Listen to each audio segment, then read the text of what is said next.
At the family dinner, my daughter-in-law came up to me and whispered, "I'm pregnant with your husband's baby, you tacky old woman." I laughed out loud and said, "Don't worry, dear." Weeks later, I gave her a surprise that shattered her. "I'm glad to have you here. Follow my story until the end and comment the city you're watching from so I can see how far my story has reached." I had been married to Cedric for 43 years. 43 years of shared breakfasts, quiet Sunday mornings, and the comfortable silence that comes when two people know each other's rhythms by heart. At 65, I thought I knew everything there was to know about my husband, my son Judd, and the life we had built together in our sprawling colonial home. I was wrong. It was a Tuesday evening in late September when everything changed. The dining room was warm with golden light from the chandelier Cedric had bought me for our 20th anniversary. The mahogany table was set with my grandmother's china, the good crystal glasses catching the light like tiny prisms. It should have been perfect. A family dinner with our son and his wife of 3 years. Lilia sat across from me, her blonde hair pulled back in that severe style she always wore, her green eyes sharp and calculating. She was 28, 15 years younger than Judd, and from the moment she entered our family, I sensed something predatory about her.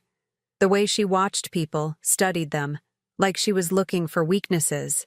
Tonight, she was glowing. Not the soft glow of contentment, but something harder, more triumphant.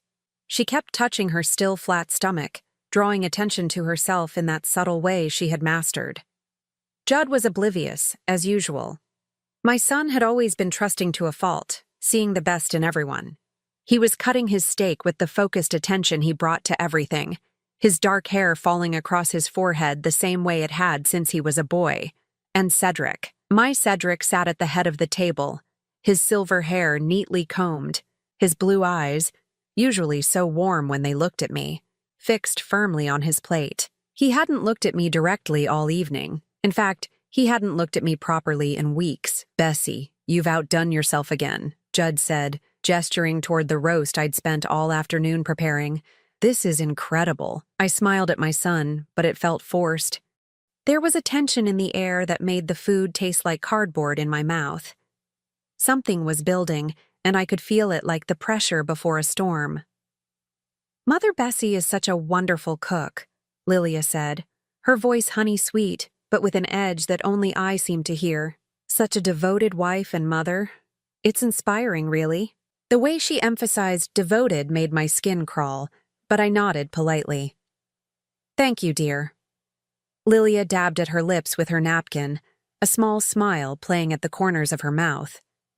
"You know, I've been thinking a lot about devotion lately, about marriage vows, for better or worse in sickness and in health."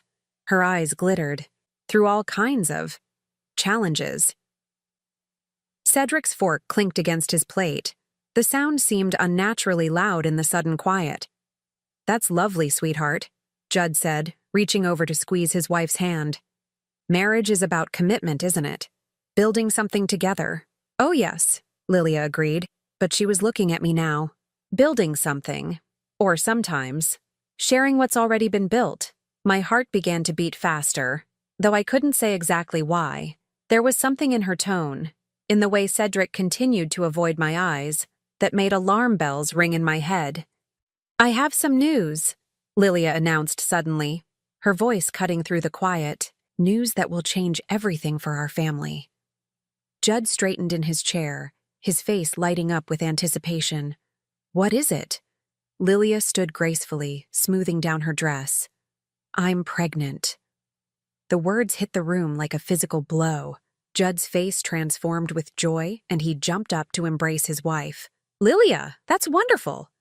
He turned to us, beaming. "Mom, Dad, you're going to be grandparents." I should have been overjoyed. I should have been crying happy tears, rushing to hug my daughter-in-law, planning nursery colors and baby showers. Instead, something cold and ugly twisted in my stomach as I watched Lilia's eyes over Judd's shoulder. She was watching Cedric, and there was something triumphant in her expression. "Congratulations," I managed, my voice sounding strange even to my own ears. But Lilia wasn't done. As Judd released her and moved to pour champagne for a toast, She walked slowly around the table. She stopped beside my chair, leaning down as if to give me a congratulatory hug. Instead, her lips brushed my ear, and she whispered words that would haunt me for weeks to come. "I'm pregnant with your husband's baby, you old fool." The world tilted. My hands gripped the edge of the table so hard my knuckles went white. But somehow, impossibly, I laughed. A bright, clear sound that rang through the dining room. "Don't worry, dear," I heard myself say, my voice steady despite the earthquake happening inside my chest. "Everything will work out just fine." Lilia pulled back, confusion flickering across her features.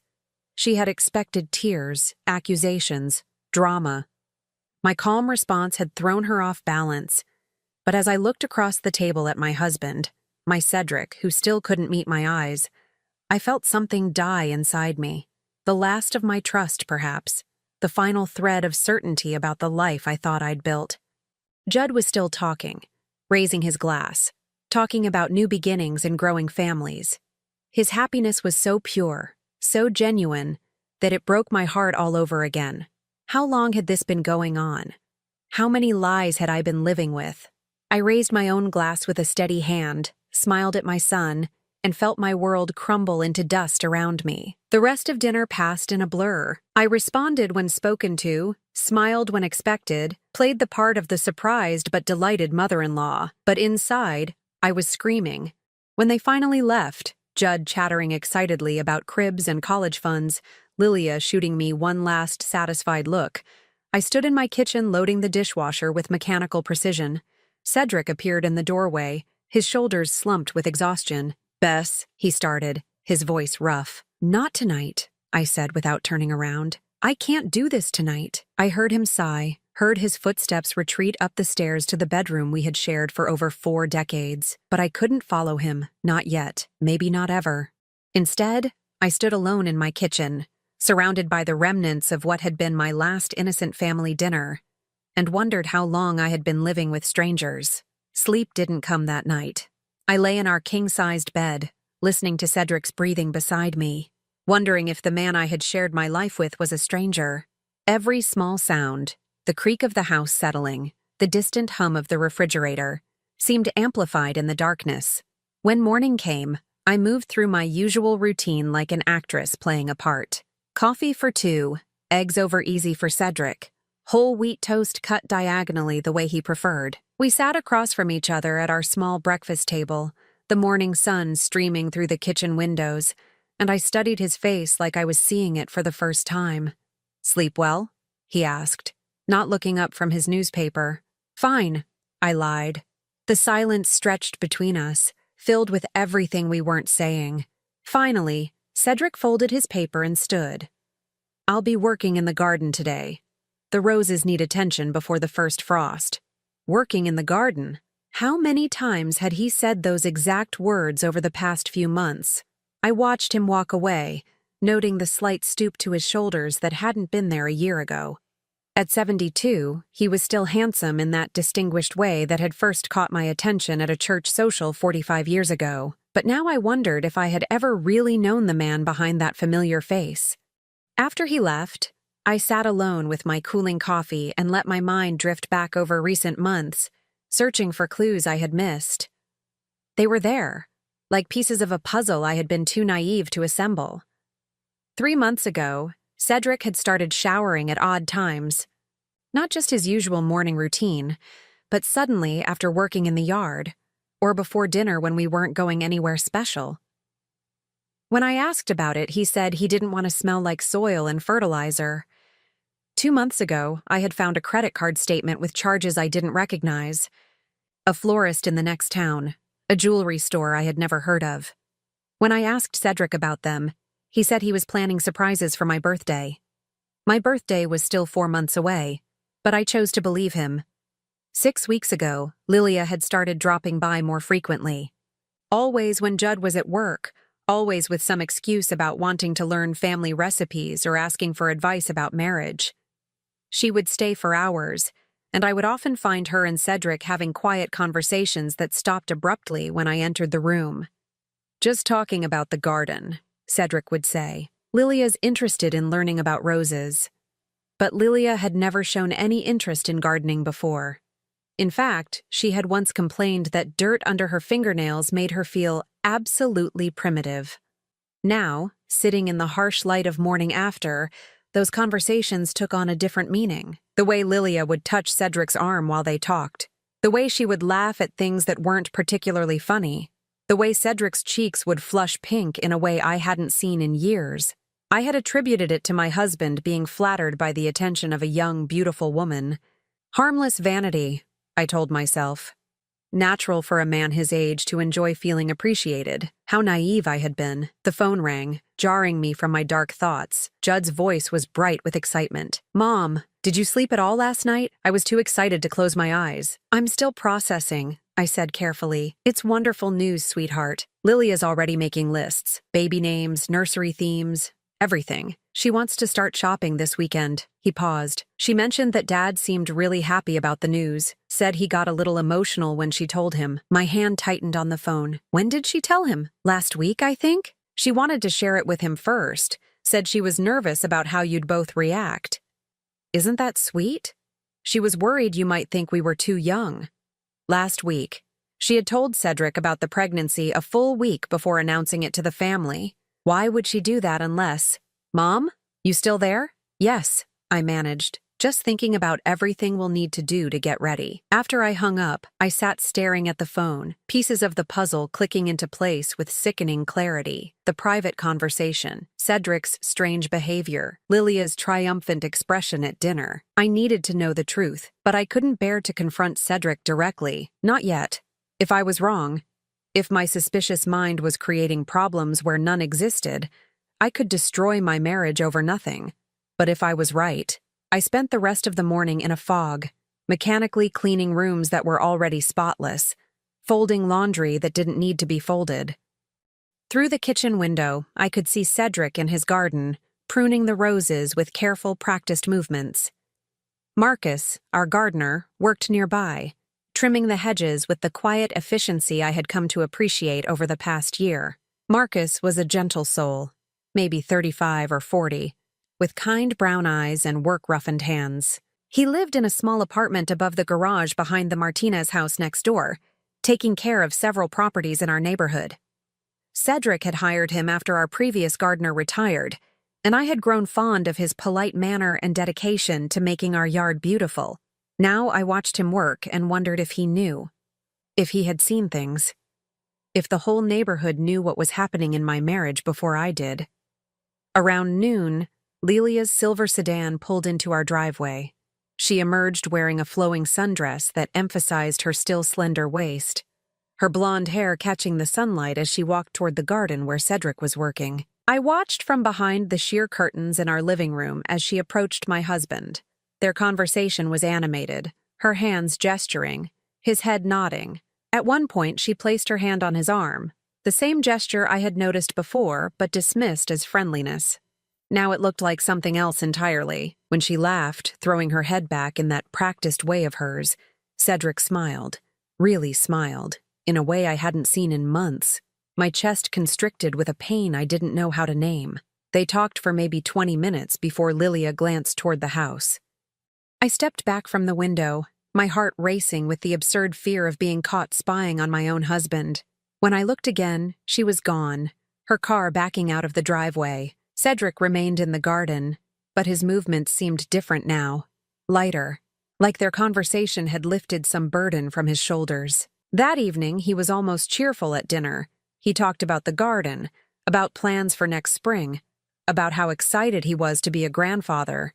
He was more animated than he had been in weeks, and I found myself studying his face, searching for signs of guilt or deception. Instead, I saw something that might have been relief. "Lilia stopped by today," I said carefully.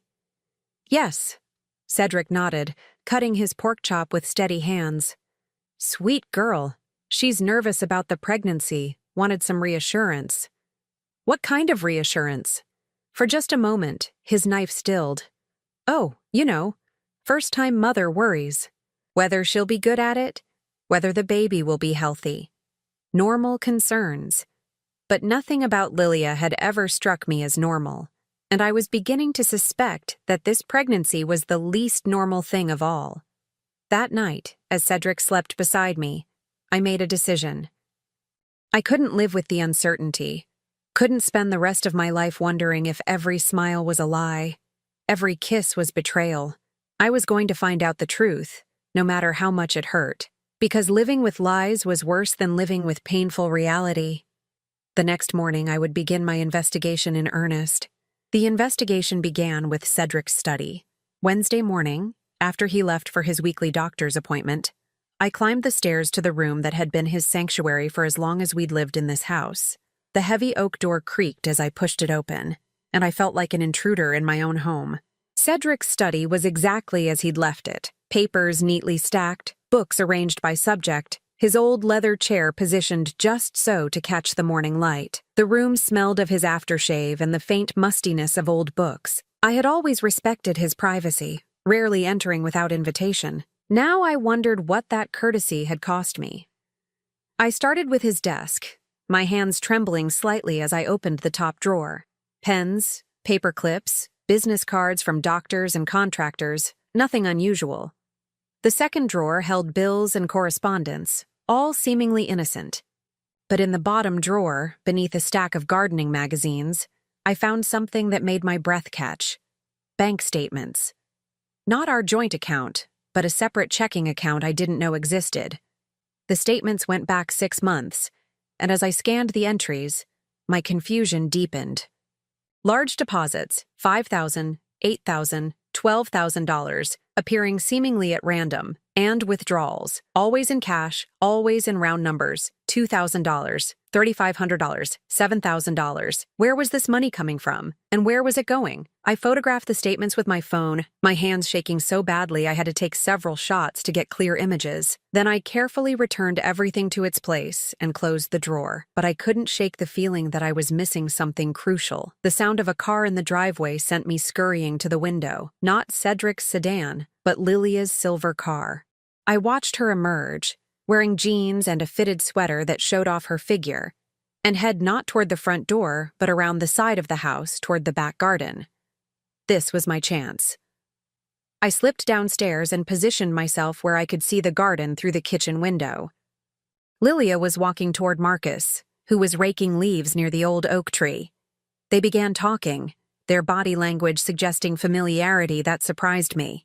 I hadn't realized they knew each other well. Their conversation was brief, but intense. Marcus kept shaking his head, while Lilia seemed to be insisting on something. At one point, she reached into her purse and pulled out what looked like an envelope. Marcus looked around nervously before taking it and shoving it into his jacket pocket. Money. She was giving him money. But why would Lilia be paying our gardener? Cedric handled all the household expenses, including Marcus's wages. Before I could process this fully, another car pulled into the driveway. Judd's blue Honda. I watched my son get out and wave to his wife, who immediately broke away from Marcus and hurried toward him with a bright smile. "Surprise!" I heard her call out as she threw her arms around him.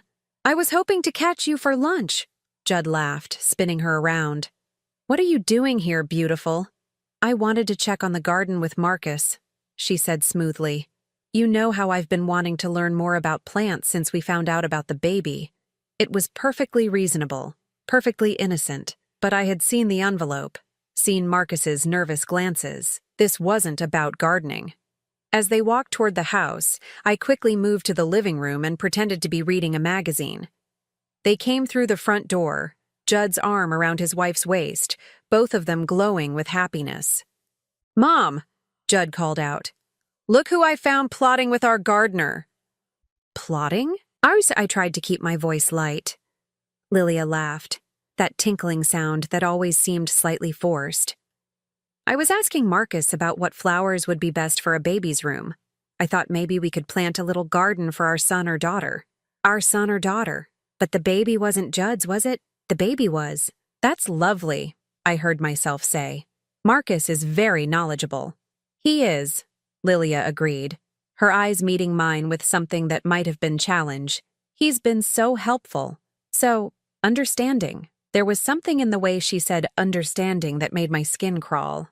Like it meant something more than the obvious. They stayed for lunch, Judd chattering excitedly about baby preparations while Lilia sat quiet and watchful. Every few minutes, her gaze would drift toward the window that looked out on the garden where Marcus was still working. She seemed nervous, distracted, not like the confident woman who had dropped her bombshell at dinner 2 nights ago. "Everything okay, sweetheart?" Judd asked, noticing his wife's distraction. "Just tired," she said quickly. "Pregnancy hormones, you know." But I was studying her face, and tired wasn't what I saw. I saw calculation, worry, the expression of someone whose carefully laid plans might be going awry. After they left, I watched Marcus work for another hour. He seemed agitated, glancing frequently toward the house, toward the street, toward his truck parked at the curb. Whatever Lilia had given him in that envelope, it had disturbed him. That evening, when Cedric came home from his appointment, he seemed distracted. He barely touched his dinner, pushing food around his plate while staring off into space. "Everything okay?" I asked, echoing Judd's earlier question. "Fine," he said automatically. "Just thinking about the garden. Might need to replant the rose bed next spring." But he wasn't thinking about roses. His mind was clearly elsewhere, and the lines around his eyes seemed deeper than they had that morning. The phone rang just as we were clearing the dinner dishes. Cedric answered, and I watched his face go pale as he listened. "Yes," he said quietly. "Yes, I understand. Tomorrow evening. I'll be there." He hung up and stood for a moment, his hand still on the phone. "Who was that?" I asked. "No one important," he said, but his voice was strained. "I need to run an errand tomorrow after dinner." An errand, at night. After 43 years of marriage, my husband had never been one for mysterious evening errands. The next evening, Thursday, I watched from our bedroom window as Cedric backed out of the driveway at 7:30. He had been quiet all day, distracted and jumpy. When I asked where he was going, he mumbled something about meeting someone about garden supplies. Garden centers weren't open at 7:30 in the evening. 20 minutes after he left, I heard voices in our backyard. Peering through the curtains, I saw Lilia and Marcus standing near the garden shed, their conversation urgent and heated. Even from a distance, I could see that Marcus was upset, gesticulating wildly while Lilia stood with her arms crossed. I couldn't hear what they were saying, but their body language told a story of conflict, of disagreement about something serious. At one point, Marcus threw his hands up in apparent frustration and started walking toward his truck. Lilia followed him, grabbing his arm. They argued for another few minutes before Marcus shook his head one final time and got in his truck. As he drove away, Lilia stood alone in my backyard, her face illuminated by the security light, looking nothing like the sweet, innocent young woman my son had married. She looked calculating, desperate, dangerous. When Cedric returned an hour later, he was even more withdrawn than before. He went straight to his study and closed the door. I could hear him making phone calls, his voice low and urgent, but I couldn't make out the words. I lay awake that night, staring at the ceiling, trying to piece together what I had witnessed. The secret bank account. The envelope of money Lilia had given Marcus, the mysterious phone call and Cedric's evening errand, the heated argument between Lilia and Marcus. None of it made sense if this was simply about an affair. But what if it wasn't about an affair at all? What if something much more complicated was happening under my nose? The next morning, Friday, I made a decision that would change everything. I was going to follow Cedric when he left the house. I was going to find out where these mysterious errands were taking him. But first, I was going to search Judd's old room, the room where Lilia sometimes stayed when she visited during the day, because I was beginning to suspect that my daughter-in-law's secrets went far deeper than pregnancy and adultery. And I was right. Friday morning arrived gray and drizzling, matching my mood perfectly. Cedric left early for what he claimed was a hardware store run, but I had stopped believing his explanations. After his car disappeared down our tree-lined street, I climbed the stairs to Judd's old room with a sense of purpose I hadn't felt in days. The room had been redecorated when Judd moved out, transformed from teenage chaos into a pristine guest room with pale blue walls and white furniture. But Lilia had made it her own in small ways during her frequent visits, a silk scarf draped over the dresser mirror, expensive lotion on the nightstand, a stack of magazines on the window seat. I started with the dresser, checking each drawer carefully. Clothes, jewelry, nothing unusual. But in the bottom drawer, beneath a stack of designer sweaters, my fingers found something unexpected, a manila folder, hidden like contraband. Inside were documents that made my blood run cold, bank statements from an account in Judd's name, showing transactions I knew my son had never made. Large withdrawals, always in cash, dating back almost 8 months. The amounts were staggering. $15,000, $20,000, $25,000. More money than Judd made in half a year.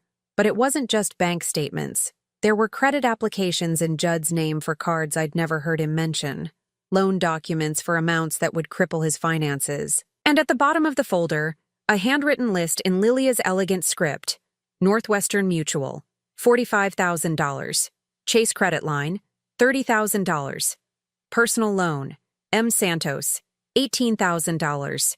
Emergency Fund, $12,000. My hands shook as I photographed everything, my mind racing to understand what I was seeing.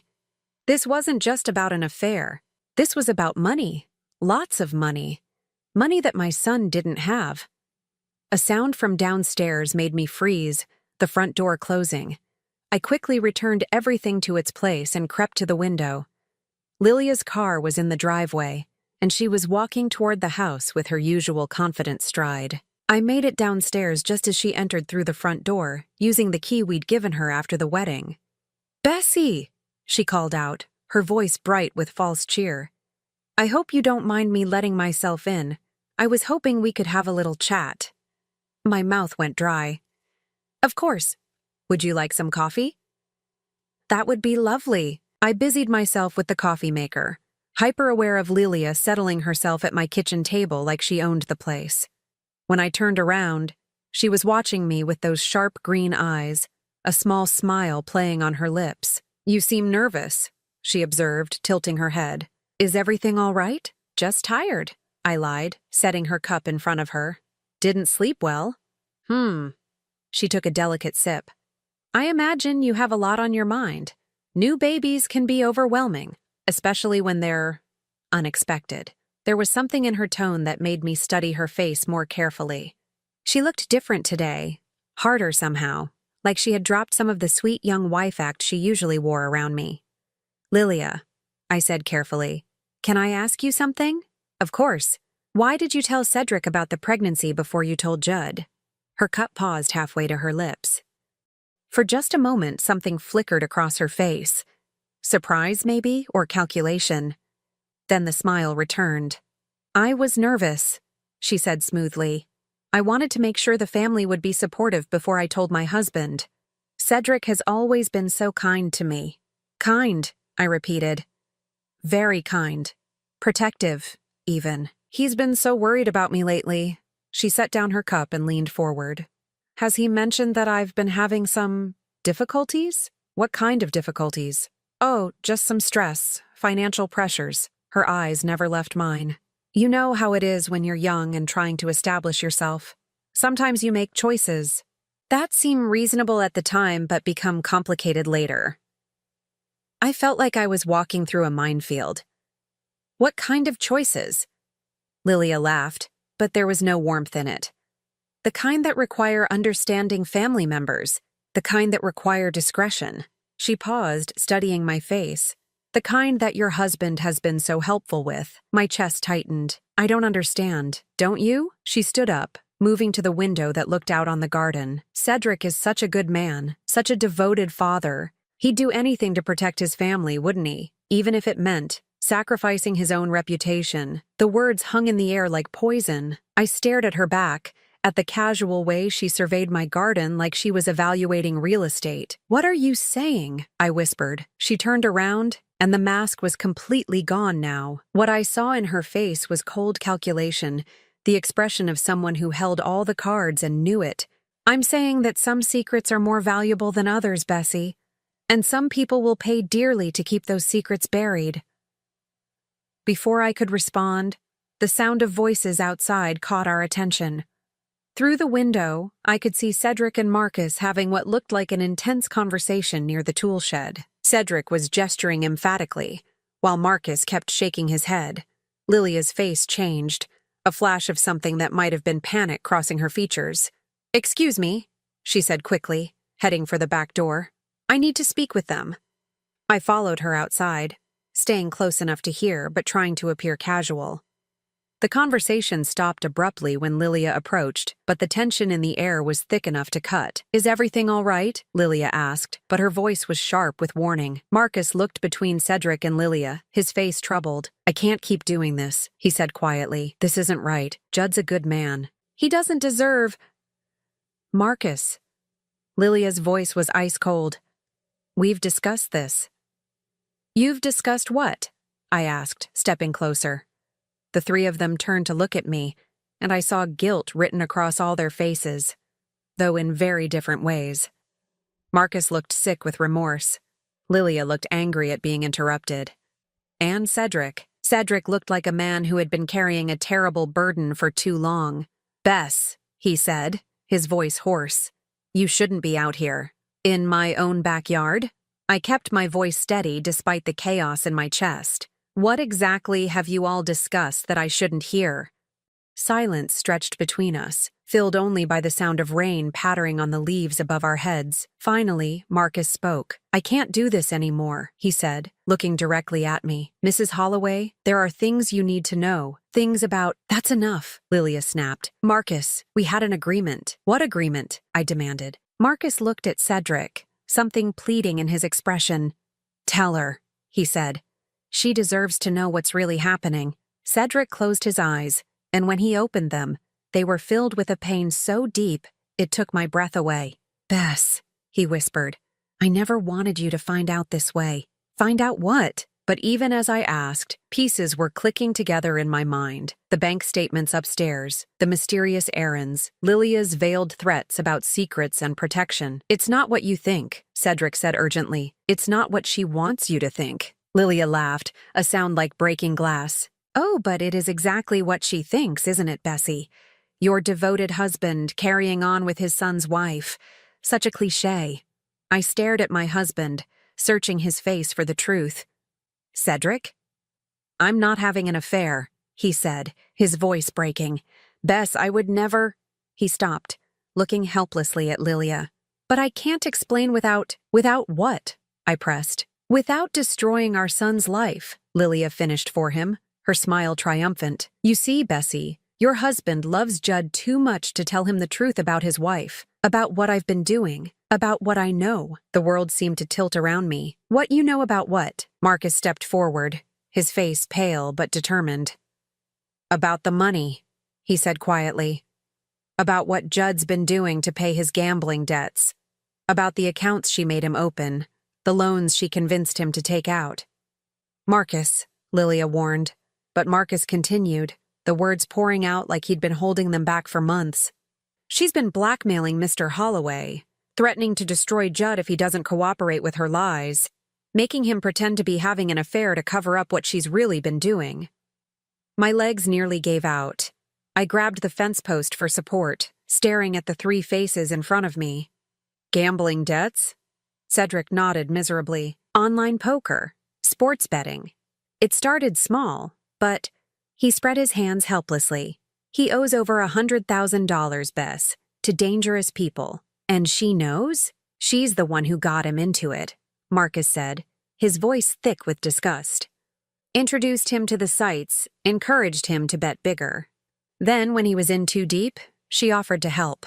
For a price." I looked at Lilia, who was watching this revelation with something that might have been amusement. "What price?" "Silence," she said simply. "Cooperation.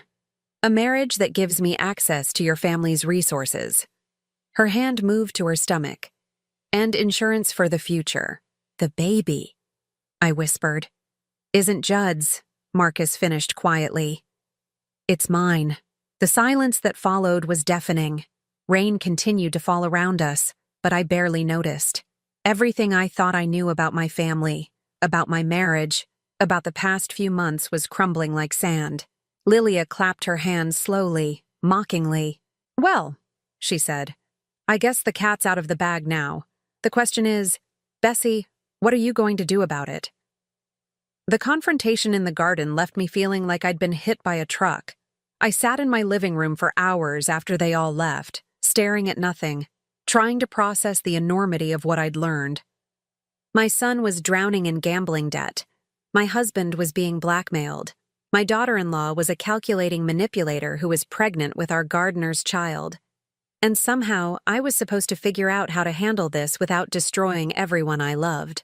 The next few days passed in a strange, suspended reality. Cedric and I moved around each other like ghosts, both of us knowing that everything had changed, but neither quite ready to address it. He tried to explain several times, approaching me with that haunted look in his eyes, but I held up my hand each time. "Not yet," I told him. "I need to think." And I did think. Constantly. About Judd's gambling, about how I'd missed the signs of his addiction, about Cedric's sacrifice, taking on the role of the unfaithful husband to protect our son from the consequences of his choices, about Lilia's web of lies and manipulation, but mostly, I thought about Marcus. He had quit the next day, of course, left a note saying he was moving back to his hometown, that his services were no longer needed. I found the note tucked under a flower pot by the back door, his handwriting shaky and apologetic. "I'm sorry for everything," it read. "I never meant for any of this to happen. I hope someday you can forgive me." But I wasn't angry with Marcus. If anything, I felt sorry for him. Lilia was like a spider, and he had simply been another fly caught in her web. It was Tuesday of the following week, when fate handed me the key to everything. I had been avoiding going upstairs, avoiding Judd's old room where I'd found those damning financial documents. But that morning, I heard running water in the guest bathroom, the one that adjoined that room. Lilia was here again, using our house like her personal refuge. I waited until I heard her go downstairs, then went to check that she hadn't left the water running. It was a silly excuse. But I needed to do something. Needed to feel like I had some small measure of control in this chaos. The bathroom was pristine, as always after one of Lilia's visits. She was meticulous about cleaning up after herself, leaving no trace of her presence except the faint scent of her expensive perfume. But this time, she had left something behind. It was tucked behind the toilet, probably fallen from her purse. A long white envelope, slightly crumpled. My heart started racing before I even opened it, some instinct telling me that this was important. Inside was a single sheet of paper with the letterhead of GeneTech Laboratories. A DNA test result, dated just 3 days ago. My hands trembled as I read the clinical language that spelled out the truth in black and white. Paternity test results. Mother, Lilia Catherine Holloway. Child, unborn, via amniocentesis. Alleged father, 1, Judd Michael Holloway. Excluded. Probability of paternity, 0%. Alleged father, 2, Marcus Daniel Santos. Not excluded. Probability of paternity, 99. 7%. I sank onto the closed toilet seat, the paper shaking in my hands. Here it was, the proof I needed. The baby wasn't Judd's. It wasn't even Cedric's, as Lilia had claimed. It was Marcus's child.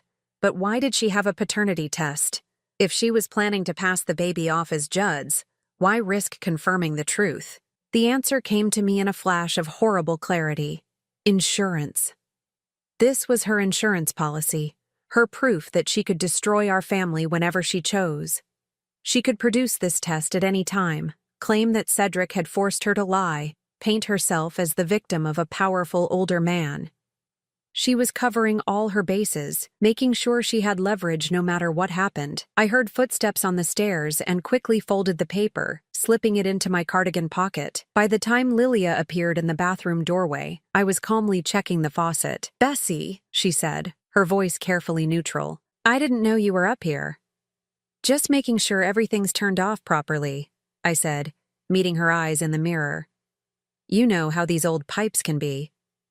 She nodded, but I could see calculation in her expression. She was wondering if I'd found anything, if I'd seen something I shouldn't have.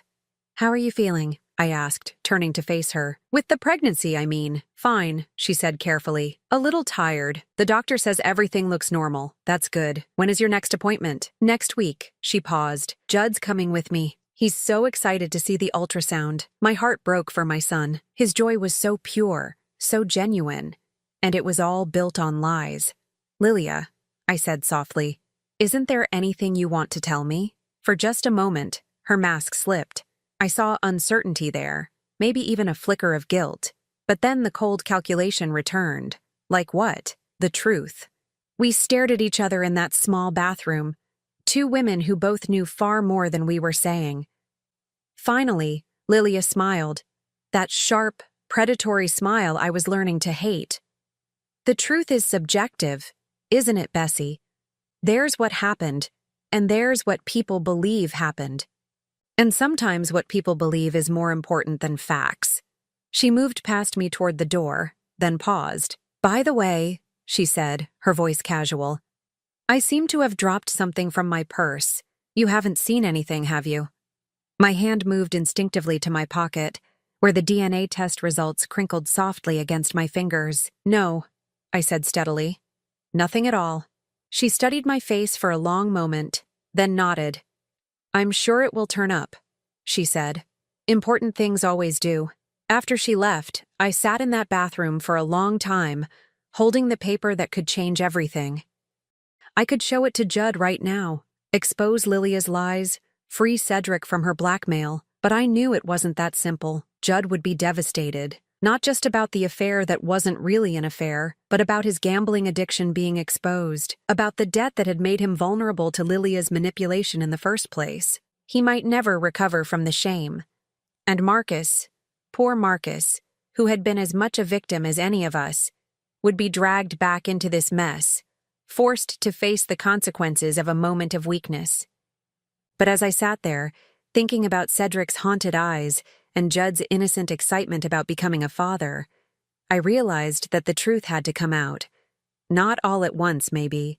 Not in a way that destroyed everyone, but somehow, some way, the lies had to end. That evening, I found Cedric in his study, staring at papers he wasn't really reading. When I knocked on the door frame, he looked up with eyes that held no hope. Can we talk? I asked. He nodded, gesturing to the chair across from his desk. I sat down and pulled the DNA test from my pocket, laying it on the polished wood between us. His face went white as he read it. Where did you... She dropped it. In the bathroom upstairs. Cedric ran his hands through his hair, suddenly looking every one of his 72 years. Bess, I can explain. You don't need to explain, I said quietly. I know you're not having an affair. I know she's been blackmailing you. I know about Judd's gambling. He stared at me in amazement. You know? Marcus told me. Before he left, I leaned forward. Cedric, why didn't you just come to me? Why didn't you trust me with the truth? His eyes filled with tears. The first time I'd seen my husband cry in 20 years. Because I couldn't bear to see you look at Judd the way you looked at your father, he whispered. The words hit me like a physical blow. My father had been a gambler too. Had lost our family home when I was 16. The shame and disappointment had colored my entire youth, and Cedric knew how deeply those scars ran. You thought I would blame him? I thought it would break your heart, and I thought I could handle it. Pay off his debts quietly. Get him help. Make it go away before you ever had to know. But Lilia found out. He nodded miserably. She encouraged it, got him deeper in debt than he could ever repay on his own, then offered to help. If I played along with her story about the affair, why? What does she get out of it? Time, he said simply. Time to establish herself in our family. Time to make herself indispensable. And a cover story for when the baby comes and doesn't look like Judd. I looked down at the DNA test again. She was going to blame you. Eventually, yes. Make it look like I seduced her, forced her into the affair, paint herself as the victim. He laughed bitterly. She's very clever, our Lilia. But not clever enough, I said, holding up the paper. She made a mistake. Cedric looked at me with something that might have been hope. What are you thinking? I stood up, smoothing down my skirt, feeling more determined than I had in weeks. "I'm thinking it's time for a family dinner," I said. "And this time, I'm going to be the one with surprises." The look of relief and admiration on my husband's face made 43 years of marriage feel worth fighting for. I spent 3 days planning that dinner with the precision of a military strategist. Every detail had to be perfect: the timing, the setting, the revelation that would finally free my family from Lilia's web of lies. Thursday evening, I called Judd and invited them for Sunday dinner. "Just family," I said, making sure my voice carried the warmth of a grandmother-to-be. "I want to celebrate the baby properly this time." Judd was delighted. "That's wonderful, Mom. Lilia's been worried that you were upset about something. This will mean the world to her." If only he knew. I spent Saturday cooking all of Judd's favorite foods: pot roast with vegetables, homemade bread, apple pie from my grandmother's recipe. The house filled with the rich sense of comfort and tradition, of Sunday dinners from his childhood when life was simpler and our biggest worry was whether he'd finish his homework. Cedric watched me work with a mixture of admiration and anxiety. We had talked late into the night after I found the DNA test, planning how to handle the revelation. He wanted to confront Lilia directly, but I convinced him that a more subtle approach would be better. "She thrives on drama," I told him. "She expects tears and accusations. We're going to give her something she won't know how to handle: quiet dignity and irrefutable proof." On Sunday afternoon, I set the table with my best china, the wedding set that had been carefully preserved for special occasions. The irony wasn't lost on me, using these symbols of marital commitment to expose the ultimate betrayal of marriage vows. Lilia arrived wearing a flowing dress that emphasized her pregnancy, her hand resting protectively on her still small bump. She looked radiant, glowing with the satisfaction of a woman who believed she held all the power. "Bessie!" she exclaimed, kissing my cheek with apparent affection. "Everything smells wonderful. You've gone to so much trouble." "No trouble at all," I said smoothly. "Family is worth every effort." Judd beamed, pulling out his wife's chair with the gallant attention he'd learned from his father. "Isn't Mom amazing? She could open her own restaurant." "Absolutely," Lilia agreed, but her eyes were watchful, studying my face for signs of the tension that had marked our recent interactions. She was puzzled by my apparent good mood, uncertain whether to be relieved or suspicious. We made small talk through the appetizers, Lilia describing her latest pregnancy symptoms, Judd sharing news from his work, Cedric asking gentle questions about the baby's due date. To anyone watching, we looked like a perfectly normal family celebrating new life. But I was watching Lilia carefully, noting how she deflected certain questions, how her hand moved to her stomach whenever the conversation turned to specifics about the pregnancy. She was performing the role of expectant mother, but there was something calculated about it, like she was remembering lines from a script. "You know," I said casually as I served the main course, "I've been thinking about family history lately, about genetics." Lilia's fork paused halfway to her mouth. "Genetics? It's fascinating how traits get passed down through generations. Eye color, hair texture, facial features." I smiled at Judd. "You have your father's eyes, but my stubborn chin." Judd laughed. "Thanks for that, Mom." "I wonder what the baby will look like," I continued, my voice conversational. "Will he have Judd's dark hair or your blonde, Lilia? Will he be tall like the Holloway men or petite like you?" "It's impossible to predict," Lilia said carefully. "Genetics can be surprising." "Oh, but modern science is so advanced now," I said, taking a sip of wine. "They can tell you so much about a baby even before birth. DNA testing, paternity confirmation. It's really quite remarkable." The word paternity hung in the air like a bomb waiting to explode. Lilia went very still, her face carefully blank. Cedric set down his fork, recognizing that we had reached the crucial moment. "DNA testing?" Judd asked, oblivious to the tension crackling around him. "You mean, like those ancestry kits?" "Among other things," I said. "They can also determine parentage with almost perfect accuracy. Very useful when there are questions about family relationships."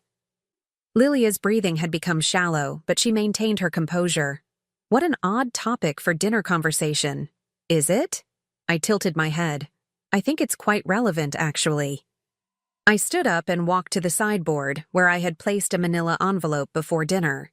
My hands were steady as I returned to the table, though my heart was pounding so hard I was sure everyone could hear it. "Lilia, dear," I said, my voice gentle but implacable. "I believe you dropped something in my bathroom last week." Her face went white as I placed the DNA test results in front of her. The paper seemed to glow under the chandelier light, its clinical language spelling out the truth in stark black and white. Judd frowned, reaching for the document. "What is this?" "Don't," Lilia whispered, but it was too late. I watched my son's face as he read, saw confusion give way to understanding, then to devastation. The silence stretched between us, heavy with the weight of shattered illusions. "I don't understand," Judd said finally, his voice barely audible. "Marcus Santos? Who is Marcus Santos?" "Our former gardener," Cedric said quietly. Judd looked up at his wife, his eyes pleading for an explanation that would make this nightmare make sense. "Lilia?" She sat frozen, trapped between denial and confession, her carefully constructed world crumbling around her. "The baby isn't yours, son," I said gently. "It never was." What followed was the most painful hour of my life. Judd's face crumpled as the truth sank in, not just about the baby, but about everything. The gambling debts that had made him vulnerable, the manipulation that had trapped him in Lilia's web, the way his shame about his addiction had been used against him. Lilia tried to salvage the situation, spinning a desperate story about being forced into the affair, about Cedric taking advantage of her vulnerability. But the lies sounded hollow now, transparent in the face of documented proof. "You planned this," Judd said slowly, the pieces clicking together in his mind. "You knew about my gambling problem. You encouraged it." "I was trying to help you," Lilia protested. "By getting me deeper in debt? By using my shame to blackmail my father into playing along with your lies?" She had no answer for that. "And Marcus?" Judd's voice broke on the name. "Did you seduce him too? Was he just another tool in your game?" "It wasn't supposed to happen," Lilia whispered. I was lonely and he was kind." "So you destroyed his life too." Cedric spoke up then, his voice heavy with the weight of months of silence. "Son, I want you to know that I never touched her. I let you believe I was having an affair because I couldn't bear to see you face the consequences of the gambling. I thought I could protect you." Judd looked at his father with eyes full of pain and gratitude. "Dad, you didn't have to." "Yes, I did. You're my son. But I should have trusted your mother with the truth. Should have trusted you to be stronger than your mistakes." The cleanup was swift and decisive. Lilia packed her things that very evening, her suitcases stacked by the front door like a fortress of failure. She had nowhere to go, no family who would take her in, no friends who weren't connected to the lies she had told. "What about the baby?" she asked desperately as Judd loaded her belongings into her car. "You can't just abandon your grandchild. The baby will be fine," I said calmly. "I've already called Marcus's sister in Phoenix. She's willing to take you in until the birth, help you get on your feet." Lilia stared at me in amazement. "You arranged for me to go to Phoenix?"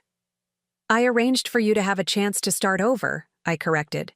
"To raise your child honestly, without lies or manipulation. What you do with that chance is up to you." As her car disappeared down our street, I felt no triumph, no satisfaction. Only sadness for the pain that had been caused, and relief that the lies were finally over. 6 months later, I received a photo in the mail. A baby boy with dark hair and Marcus's gentle eyes. On the back, in Lilia's handwriting, "His name is David. Thank you for giving me a second chance." Judd had started going to Gamblers Anonymous, facing his addiction with the same determination he brought to everything else in his life. Cedric and I were closer than we had been in years, our marriage strengthened by the truth we had finally shared. And our real grandchild? The one born to parents who loved each other honestly? She arrived 8 months after that terrible dinner, a beautiful girl with Judd's dark eyes and his new wife Sarah's infectious laugh. Sometimes the greatest victories are the quietest ones, not the dramatic confrontations or public revelations, but the simple act of choosing truth over lies, forgiveness over revenge, and love over the fear of being hurt. I learned that at 65, it's never too late to fight for your family. And sometimes, the most powerful weapon isn't anger or accusation, but the quiet dignity of a woman who knows her own worth and refuses to let anyone diminish it. In the end, I didn't destroy Lilia. I simply removed her power to destroy us. And that made all the difference. Now I'm curious about you who listened to my story. What would you do if you were in my place? Have you ever been through something similar? Comment below. And meanwhile, I'm leaving on the final screen 2 other stories that are channel favorites, and they will definitely surprise you. Thank you for watching until here.